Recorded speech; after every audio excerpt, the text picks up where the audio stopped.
অন্যায় অত্যাচার নানা হাজার হাজার বিরোধী নেতা কর্মীকে হত্যা করলো, যারা দেশের স্বাধীনতা সার্বভৌমত্বের জন্য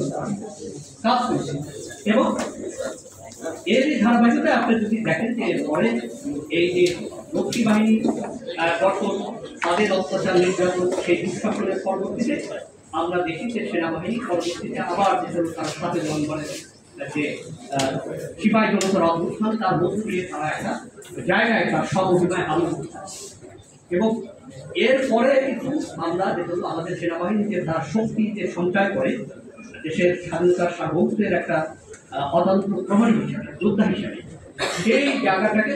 লাঘব করার জন্য তারা নানাভাবে নানা ষড়যন্ত্র, নানা চক্রান্ত মধ্যে তারা লিপ্ত হয়।